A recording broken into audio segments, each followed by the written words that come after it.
So let's leap right into our next session, which promises to be as invigorating as your morning coffee. The topic for our keynote session is From Emerging to Exceptional, Mastering Personal Branding in Leadership.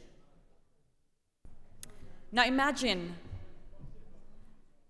crafting a personal brand which not only stands out, but also speaks volumes about you as a leader. And that's exactly what our next speaker is about to guide us through. Let's give a warm welcome to Heather Ogburn Stokes, who is CEO and founder of Serenity Light Recovery, LLC. Thank you. Oh, it's such an honor to be here, so thank you for sharing this space with me. My name is Heather Ogburn Stokes, and I'm the founder and CEO of Serenity Light Recovery. We are an addiction treatment center in Texas, US, and we provide full medical detox, residential care, and intensive outpatient, and I'll get more into that later. But when I was approached to become a keynote speaker and they shared the topic with me, it was just so fitting, especially where I'm at today in leadership and with the company, and from emerging to exceptional, mastering, right, your personal branding and leadership. Not necessarily the company branding, because the company branding is built from your personal self. So it's an honor to share this with you. Who are you, right? Who am I? I'm a visionary. I'm innovative. I'm very creative. Definitely authentic. I'm very compassionate, resilient. I'm also a mentor, a motivator, a teacher, a mother, and a leader. This is how I identify myself, and especially with my team. I don't meet new employees or team members and say I'm the CEO. Most of them don't even know, and that gives them a chance to be their authentic self. So a birth of a vision. Every entrepreneur, every leader has a story, or they should find one. What is the vision? A vision is built from life experiences, from their purpose, right? What drives you, what identifies the mission, the why, your true passion. Anytime I'm interviewing employees, I ask them, what is your passion? What drives you? That's what I want to see, not necessarily what's on a piece of paper, right? But I want to see their heart and their willingness and their dedication. And when the dream becomes a reality, that vision is unstoppable. So this is my story. I first introduced myself as CEO, founder of an addiction center, and you may be asking, why? Why did she get into that, and what is her purpose? Well, I'm also a person in long-term recovery, and I'm very proud of that because I have witnessed and experienced the depths of addiction, and I also see the beauty in recovery. I grew up in a very loving home. I played varsity softball. I went off to college, Dean's List, pre-med, dual majors, studying psychology. So on the outside, everything looked good. But on the inside, I was running and suffering in silence. I was terrified. How am I supposed to admit, right? Just having fun or, trying to cope with this, cope with that was destroying my life. And how would people look at me, right? Until my life absolutely fell apart. Everything was ripped from me.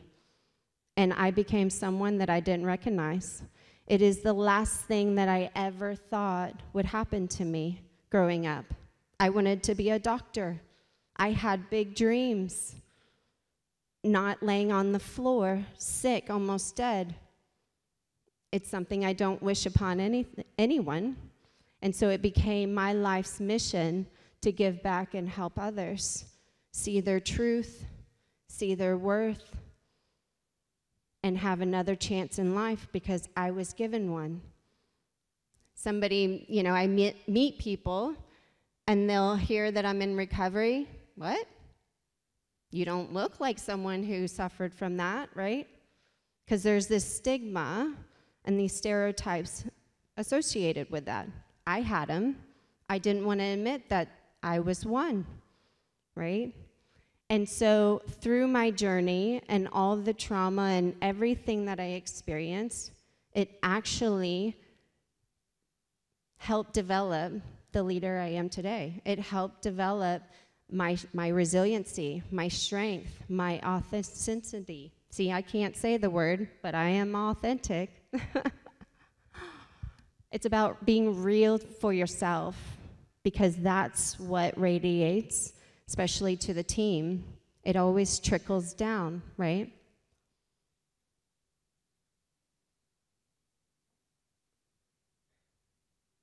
So out of my experience, getting treatment was very scary, very institutionalized, punished. I was punishing myself as it is. So I wanted to create a beautiful, safe place for others to come and stop suffering in silence, learn to love themselves with compassion in a beautiful, peaceful environment, and embody wellness, because that's what it is. Everyone deserves to be well. Nobody deserves to be judged or criticized, right? We're all recovering from something. So this is Serenity Light Recovery.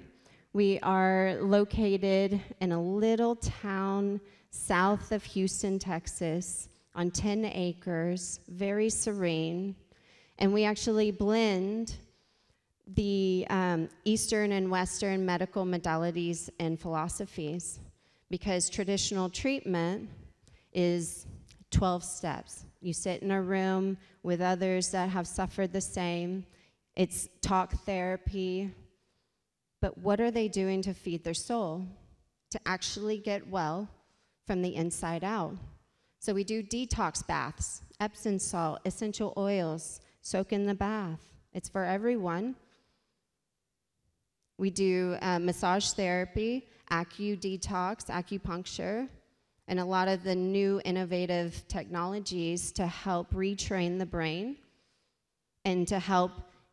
Your brain is very magical and very powerful, and it goes through its own clearing process, right?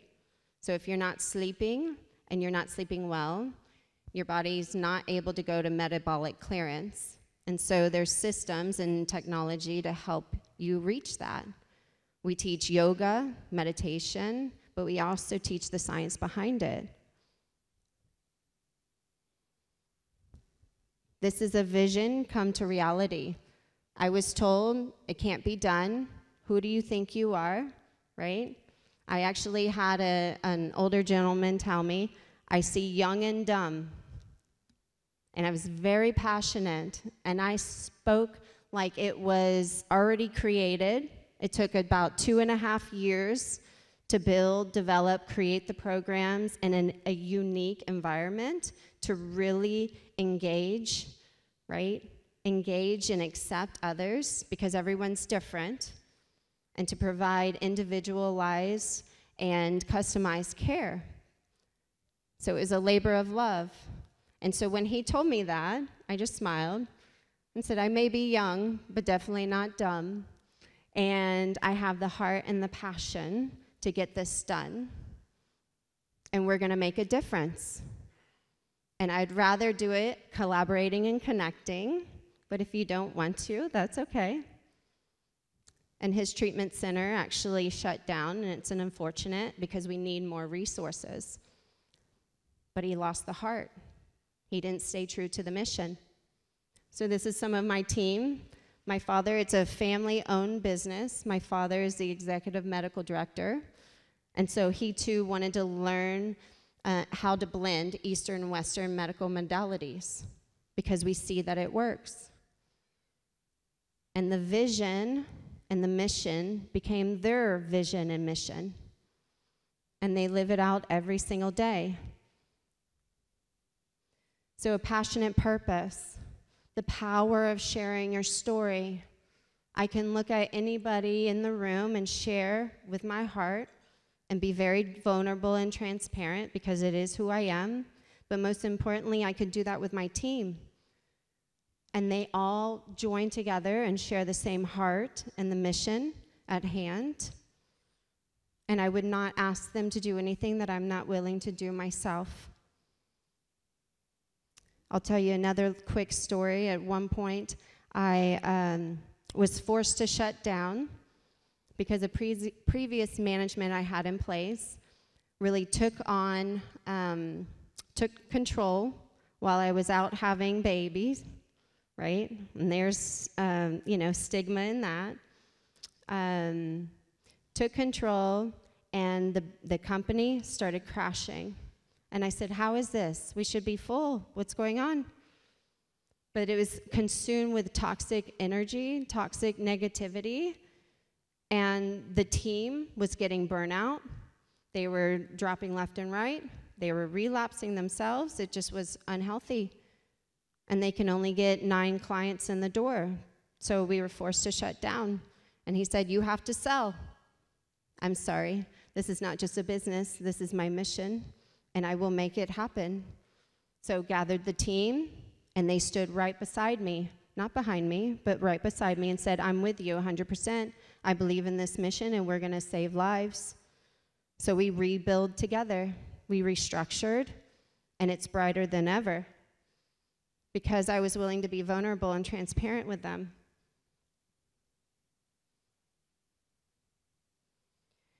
So I firmly believe mission versus margin.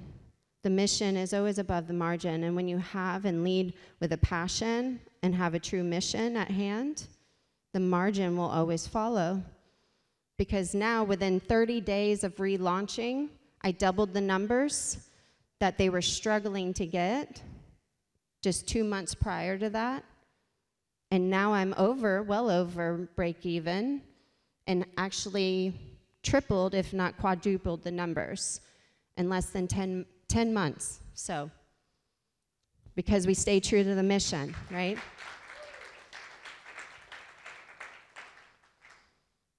Because when you lead with love and kindness, you're also building trust with a team.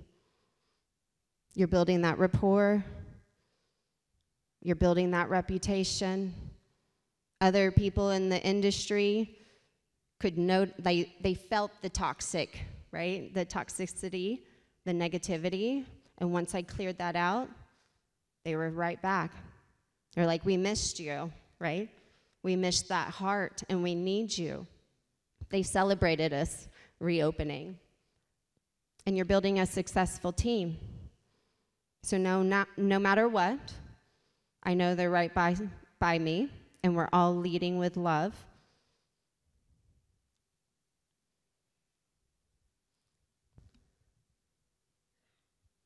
So I love to be inspirational. Inspirational leadership. It's strength-based. It's positive. Solution-focused. They know, don't come to me and just complain, right? Tell me issues I need to know in order to fix them. But be creative and come with a solution as well. I want to hear what you have to say. You're on boots on the ground. You're doing this and doing that. Tell me what's not working, and tell me how it will work, right? Let's get creative together. I love to empower and develop. One of my best friends joined the team in the very beginning. She's the wellness director.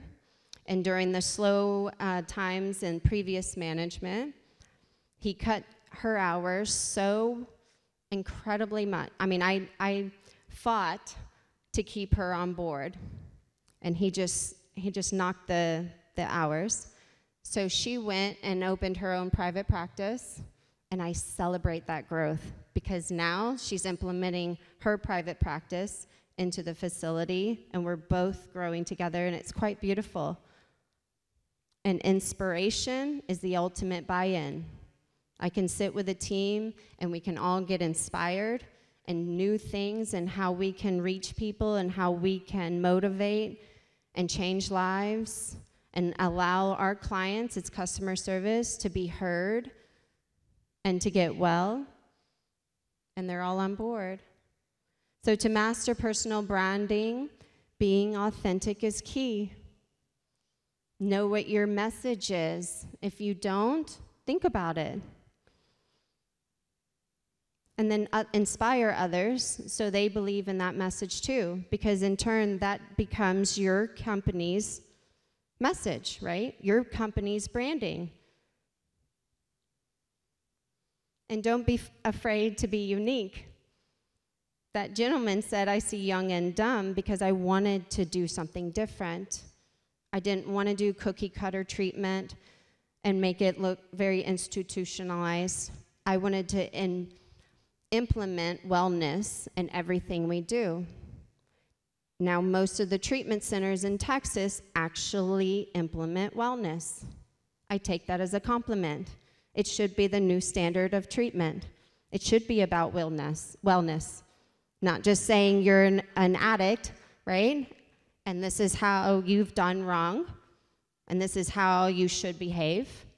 But how? If you just remove the substances, that really does no good, right? And people gravitate towards genuine hearts, creative minds.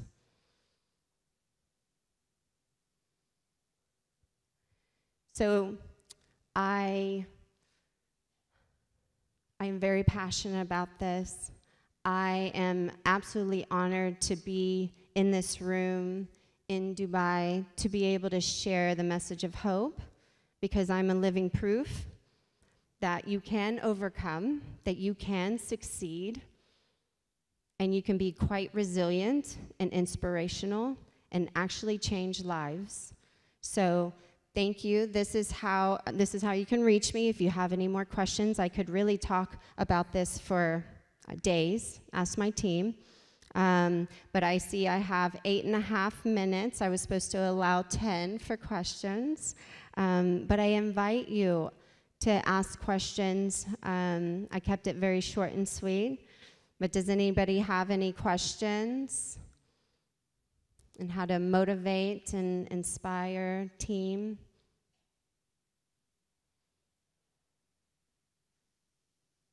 Hi, Heather, and can you hear me? Hi. Yes. Thank you so much for sharing. I think that you're role modeling to each and any of us that potentially even later will go on stage and talk or in any other circumstances, that the importance of authenticity and vulnerability. I would add that also. I resonate pretty much with your story. I have a lot of stories of dependency in my family, and I got given with a special need child. And we had to leave our own country because we couldn't find a school for him in Italy, and that's why we moved here. I grow a business out of a personal story, as you did. I only realized 6 years later that we were a business because I was just passionate about the mission. So I really resonate with you. And my question is, to cut my intervention short, what was, according to you, the lens you were wearing while you were looking at those people to help them take the best out of themselves? So which lens did I put on, you know? So what allow you to see the best version of themselves and help them to come out and unleash their full potential? So my mother always said, you are the light. And I never understood that until I got into recovery. And she really talked about embodying the light within, right? That we can shine and see others' truths if we focus on the positive and not necessarily the negative. I can find a lot of things to complain about. I can judge, I can do this and that, right? But when I look at someone's pure soul and being, and I say, I see you, I honor you, I'm here to help, and share my story with them, it creates that safe space for them to be able to open up. And after many years of just seeing the positive, and I mean, I've been walked on, I've been backstabbed, and still I've learned from those moments, right? And it's made me a stronger, more confident leader. And so when it comes to clients, I can sit right next to them and say, I've been there. I've been right there. It's going to be okay because you're not alone. You're surrounded by people who care, who love you, and you're worthy. So let us help you see your self-worth and get in touch with what's really going on, because the substances is just a symptom, but there's something deeper inside that they're trying to fix. And so when I see them for who they are, because I once was the same, it creates that safe space to heal. And I hope that answered your question. Yeah. So, fellow Texan, Houston, I'd be interested in hearing your plan on how to scale the heart. How do you scale what you do, and how do you keep the heart? Yes. So, having a team that believes in the mission, and because I can't do it all on my own, right? I don't have all the answers, and I'm grateful for that. But I identify incredible, passionate team members that can stand with me. We can cry together and say, am I absolutely bonkers for making this decision to save this life? Sometimes, yes. Does it save a life? Yes. And it's the right thing to do. So in turn, that feeds into the reputation that we have the heart. We won't lose the heart, because my living purpose, my passionate purpose, and my mission in life is to give back and help others.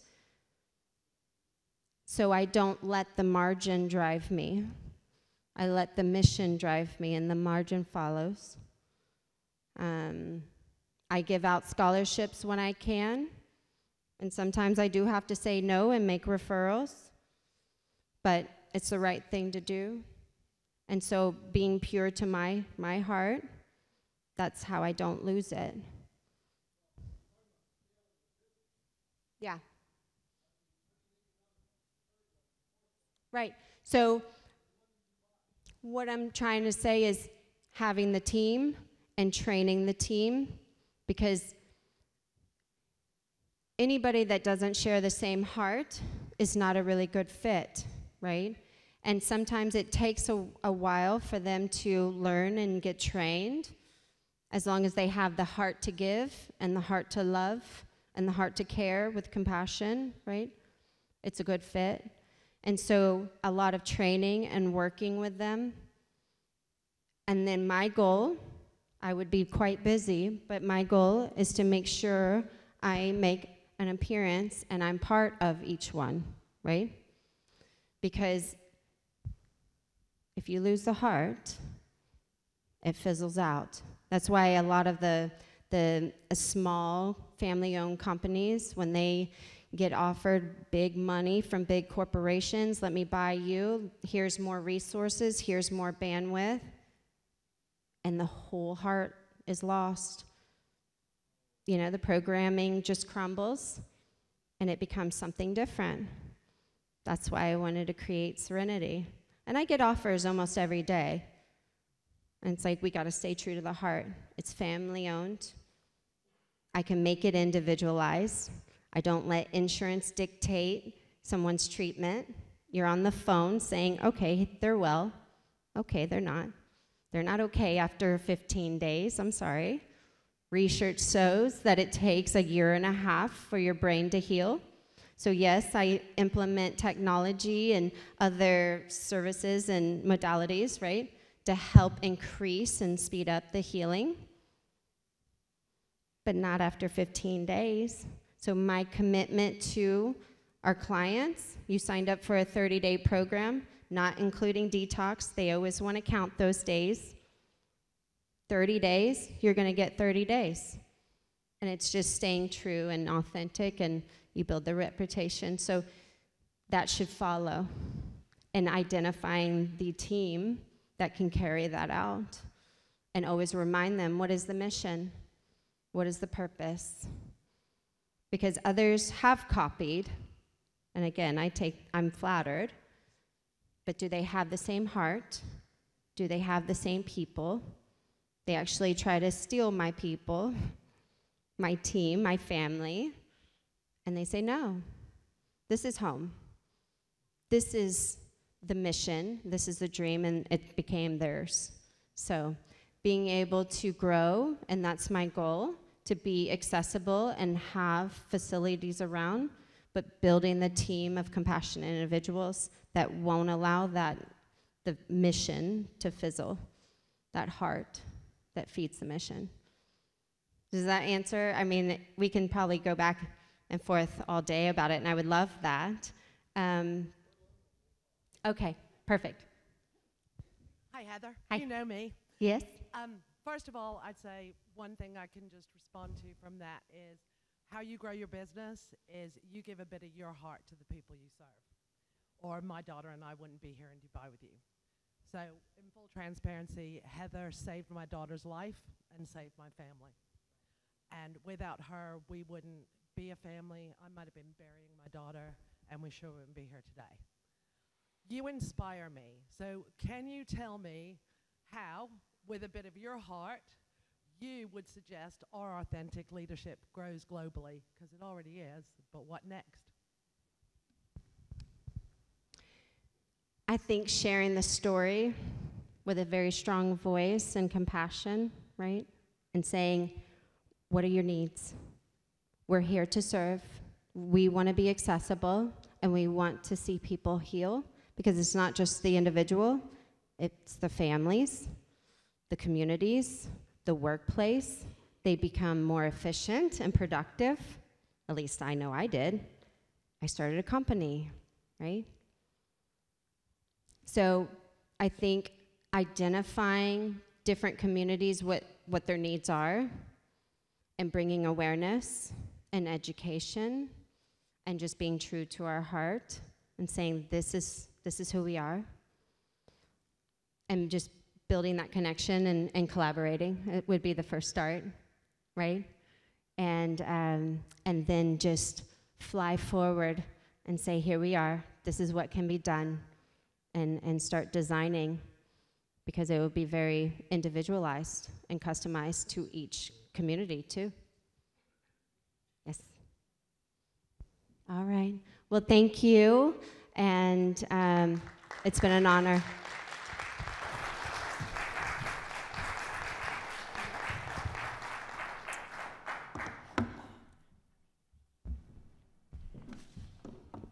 Thank you, Heather, for sharing your story with us. It's not always easy sharing personal experiences in front of strangers and then turning that experience into success. It's incredible.